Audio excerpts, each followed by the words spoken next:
Well, Docaholics, it is that time again. It's time for an initial assessment. And what do I have for you tonight? Let's take a look and see.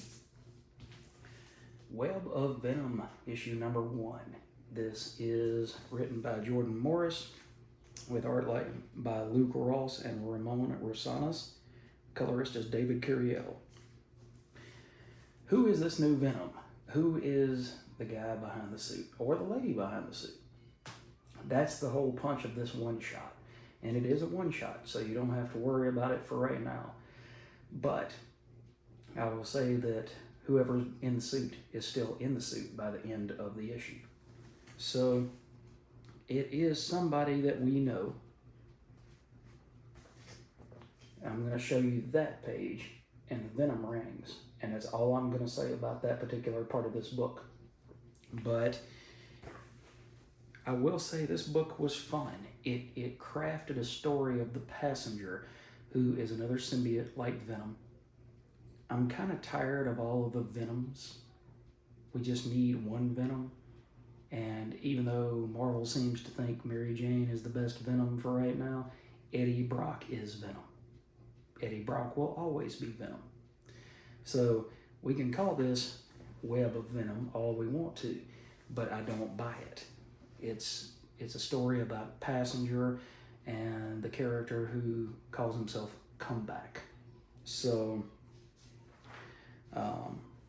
you get to see how this character builds his own life. He is a criminal rather than a hero. And he's trying to kind of get out of the game. He doesn't want to do any big heists. He doesn't want to steal gems. He doesn't want to control time. He just wants to stay kind of middle of the road. He wants to stay alive. And the character in the suit has come, and he's another villain. And he's come with a proposition. And he goes to this doctor who looks suspiciously like a Larry from the Three Stooges. I think that's hilarious. But his friend Overdrive is going to get enhancements. Not Captain America-like enhancements, but enhancements to his nanites that allows him to control his power. And now he's going to be able to control that power remotely. And let's see.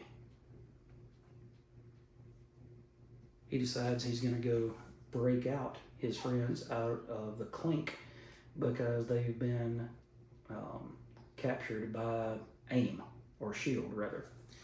And they're trapped here. And he says, how do you guys feel about getting the heck out of here?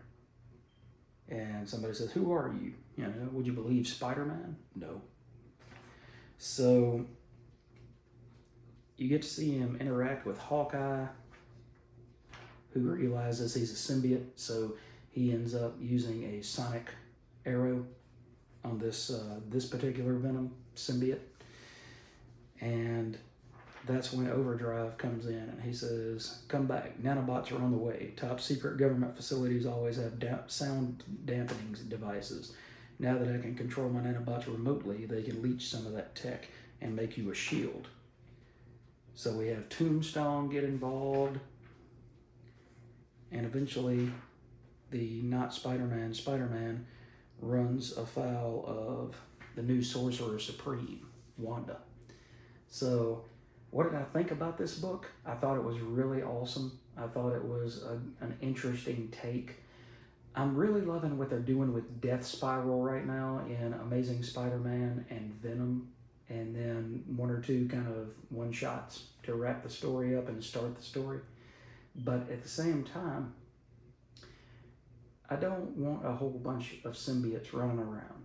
I enjoyed it because it was novel when they did the original Venom, the Lethal Protector miniseries back in the 90s. That was a novel idea, to have a bunch of symbiotes running around that had their own personalities. But Venom was a villain turned anti-hero, and then you had Carnage, who will never become good, even though Eddie Brock tried his best to control the symbiote and try to cull his bloodlust, then you're seeing in Death Spiral that Eddie failed horribly, failed miserably. So maybe we don't need another symbiote, but this was actually an interesting story to go along with the origin of the passenger. So I'd love to see who this guy is underneath the suit and see if these two can work together to even through working in the evil elements, the villainous elements. Maybe he can do some good. Because at the end of the day, who this guy is, he's not a bad guy. He is because he steals things and he, he'll go out and rob a cash register or something like that. So yes, that does make him a villain. But at the end of the day, he's not a terrible guy. And he explains that a lot of the villains that Spidey faces just want to go and steal money and go buy stuff. That it's no more complex than that. That's really all that they want. They don't want world domination. They're the mid-card players. It's not Doctor Doom. It's not Dr. Octopus. It's not Kang the Conqueror. It's not characters like that. But instead, they're just out for money. Whether they need money to pay off credit card bills, whether they need money for whatever, that's all they're after. They're just out to, earn $20,000, $30,000, and then they'll lay low for a while until they blow through it.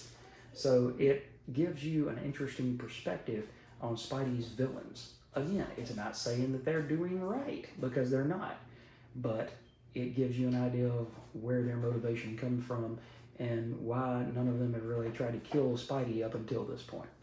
So I enjoyed this book, guys. I hope that you picked it up as well, and I hope that you thoroughly enjoyed it.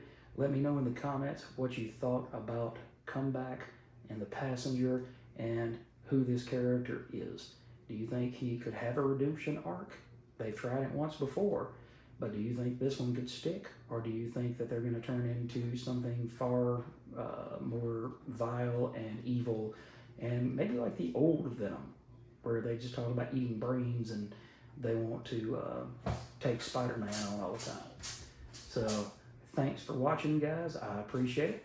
Hit that like and subscribe on the channel, and I've got more content coming your way.